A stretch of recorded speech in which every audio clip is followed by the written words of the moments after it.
कि जब मैं किसी को साइकिल की सवारी करते या हारमोनियम बजाते देखता हूँ, तब मुझे अपने ऊपर कैसी दया आती है। सोचता हूँ भगवान ने ये दोनों विद्याएं भी खूब बनाई है। एक से समय बचता है, दूसरी से समय कटता है। मगर तमाशा देखिए, हमारे प्रारब्ध में कलयुग की ये दोनों विद्याएं नहीं लिखी गई।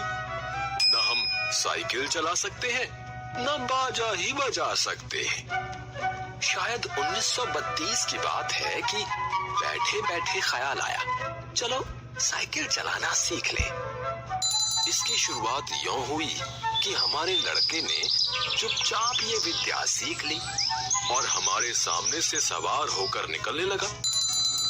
अब आपसे क्या कहें कि लज्जा और घृणा के कैसे कैसे ख्याल हमारे मन में उठे। सोचा, क्या हम ही जमाने भर में फिसड्डी रह गए हैं? सारी दुनिया साइकिल चलाती है, मूर्ख और गंवार चलाते हैं। हम तो परमात्मा की कृपा से पढ़े लिखे हैं, क्या हम ही नहीं चला सकेंगे? आखिर इसमें मुश्किल क्या है? कूद कर चढ़ गए और ताबड़तोड़ पांव मारने लगे, और जब देखा कि कोई राह में खड़ा है, तब टन टन करके घंटी बजा दी। बस महाराज, हमने साइकिल सीखने का निश्चय कर लिया।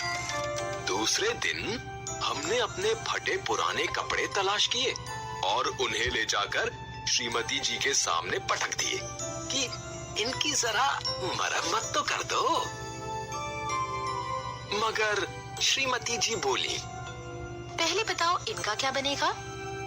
हम चाहते थे कि घर में किसी को कानों कान खबर ना हो और हम साइकिल सवार बन जाएं। पर श्रीमती जी ने न मानी और जो झक मारकर बताना पड़ा कि रोज रोज तांगे का खर्च मारे डालता है, साइकिल चलाना सीखेंगे। श्रीमती जी ने बच्चे को सुलाते हुए हमारी तरफ देखा और मुस्कुराकर बोली, मुझे तो आशा नहीं कि आपसे यह बैल मेड़ चढ़ सकेंगे। खैर, यत्न कर देखिए।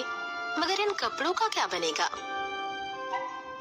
हमने जरा रौब से कहा, आखिर साइकिल से एक दो बार गिरेंगे या नहीं, और गिरने से कपड़े फटेंगे या नहीं। जो मूर्ख हैं वे नए कपड़ों का नुकसान कर बैठते हैं, जो बुद्धिमान हैं वे पुराने कपड़ों से काम चलाते हैं। इधर हमने बाजार से जंबक के 2 डिब्बे खरीद लिए कि चोट लगने पर उसका उसी समय इलाज किया जा सके।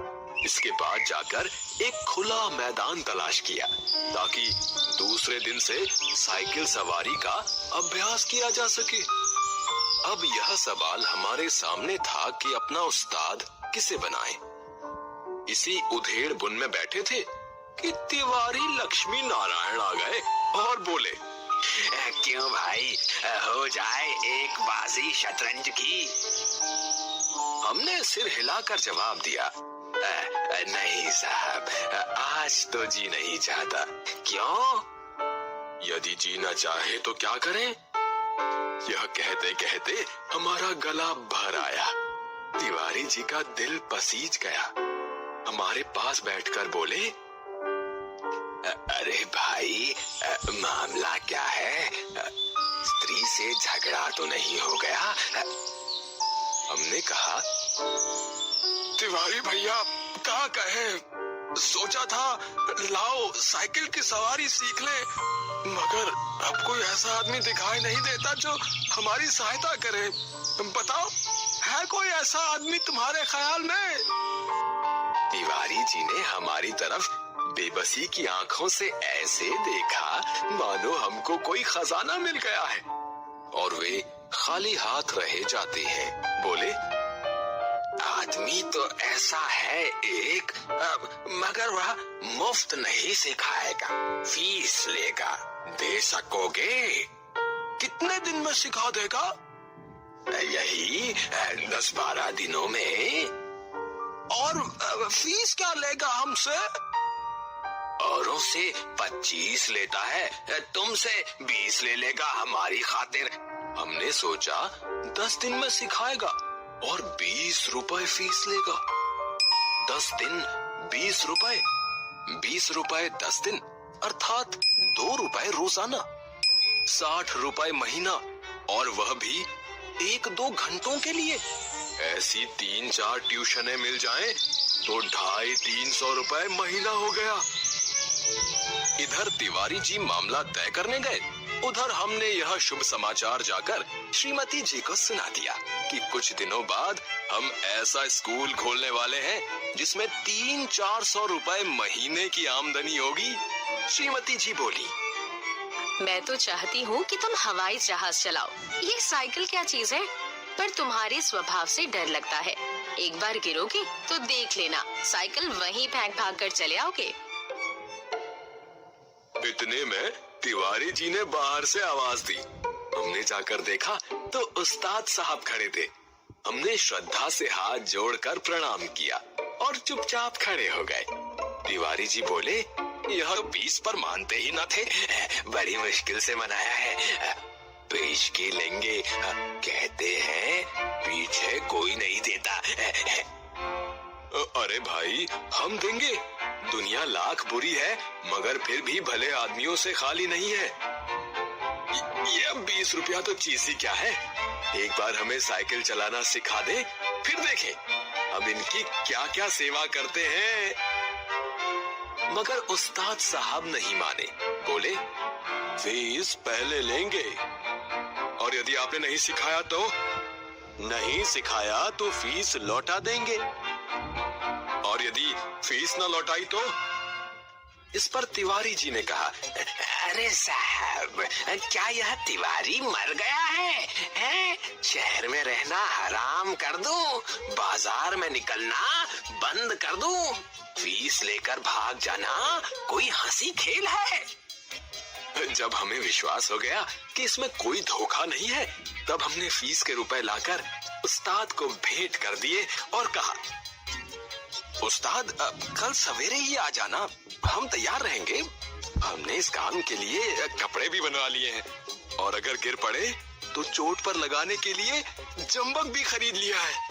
और हाँ, हमारे पड़ोस में जो मिस्त्री रहता है उससे साइकिल भी मांग लिए। एक बात कहना भूल गए, नंगे पांव भागे और उन्हें बाजार में जा पकड़ा। वे हैरान थे।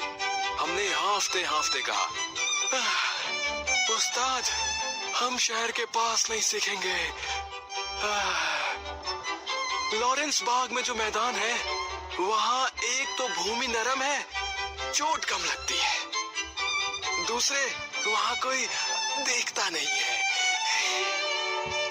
अब रात को आराम की नींद कहाँ। जब आंखें खुली तो दिन निकल आया था। जल्दी से जाकर वे पुराने कपड़े पहन लिए, जंबक का डिब्बा हाथ में लिया और नौकर को भेजकर मिस्त्री से साइकिल मंगवा ली। उसी समय उस्ताद साहब भी आ गए और हम भगवान का नाम लेकर लॉरेंस बाग की ओर चले। लेकिन अभी घर से निकले ही थे कि बिल्ली रास्ता काट गई और एक लड़के ने छींक दिया।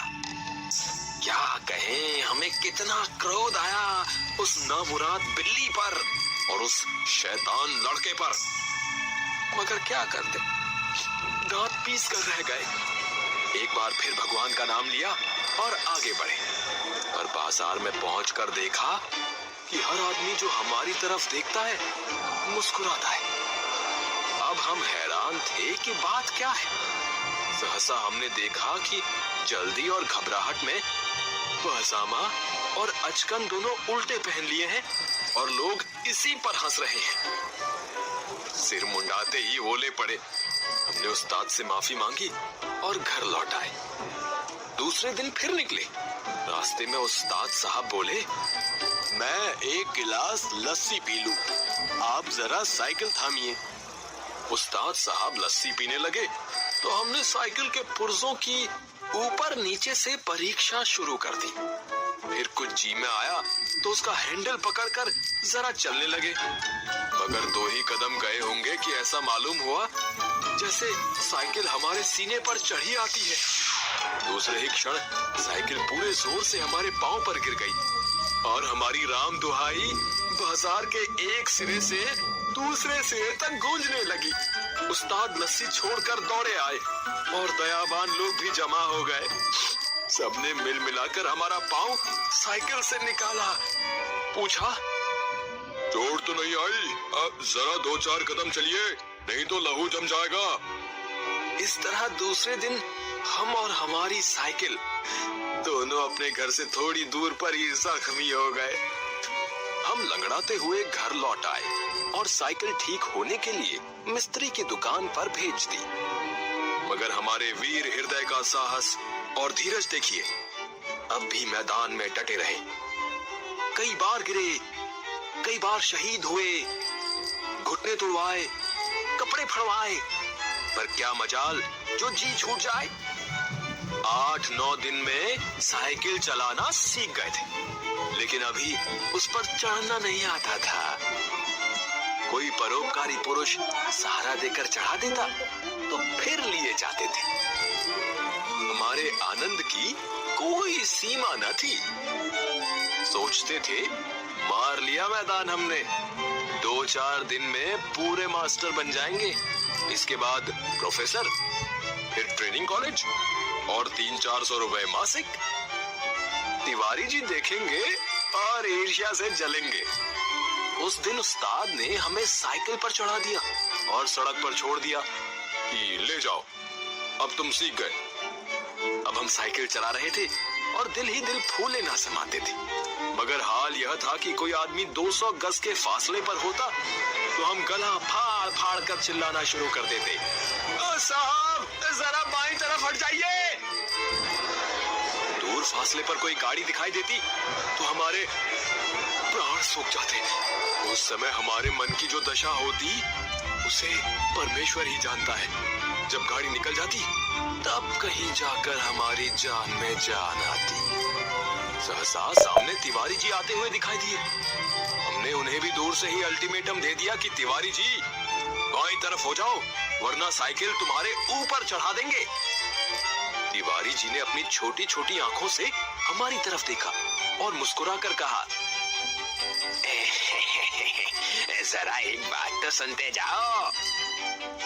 हमने एक बार हैंडल की तरफ, दूसरी बार तिवारी की तरफ देखकर जवाब दिया, इस समय बात कैसे सुन सकते हैं? देखते नहीं हो साइकिल पर सवार है। तिवारी जी बोले, तो क्या जो साइकिल चलाते हैं वे किसी की बात नहीं सुनते हैं? बड़ी जरूरी बात है, जरा उतर जाओ। हमने लड़खड़ाती हुई साइकिल को संभालते हुए जवाब दिया, उतर जाए तो फिर चढ़ाएगा कौन? अभी चलाना सीखा है, चढ़ना नहीं सीखा। तिवारी जी चिल्लाते ही रह गए। हम आगे निकल गए। इतने में सामने से एक तांगा आता नजर पड़ा। हमने उसे भी दूर से डांट दिया, बाई तरफ भाई, अभी नए चलाने वाले हैं। तांगा बाईं तरफ हो गया। हम अपने रास्ते पर चले जा रहे थे। एकाएक पता नहीं घोड़ा भड़क उठा या तांगे वाले को शरारत सूझी, जो भी हो, तांगा हमारे सामने आ गया। हमारे हाथ पांव फूल गए। जरा सा हैंडल घुमा देते तो हम दूसरी तरफ निकल जाते। मगर बुरा समय आता है तो बुद्धि पहले ही भ्रष्ट हो जाती है। उस समय हमें ख्याल ही ना आया कि हैंडल घुमाया भी जा सकता है। फिर क्या था, हम और हमारी साइकिल दोनों ही टांगे के नीचे आ गए और हम बेहोश हो गए। जब हम होश में आए तब हम अपने घर में थे और हमारी देह पर कितनी ही पट्टियां बंधी थी। हमें होश में देखकर श्रीमती जी ने कहा, क्यों, आप क्या हाल है? मैं कहती ना थी साइकिल चलाना ना सीखो। उस समय तो किसी की सुनते ही ना थे। हमने सोचा, लाओ सारा इल्जाम तिवारी जी पर लगा दे और आप साफ बच जाएं। बोले, यह सब तिवारी जी की शरारत है। श्रीमती जी ने मुस्कुराकर जवाब दिया, यह तो तुम उससे चकमा दो जो कुछ जानता ना हो। उस टांगे पर मैं ही तो बच्चों को लेकर घूमने निकली थी कि चलो सैर भी कराएंगे और तुम्हें साइकिल चलाते भी दिखाएंगे। हमने निरुत्तर होकर आंखें बंद कर ली। उस दिन के बाद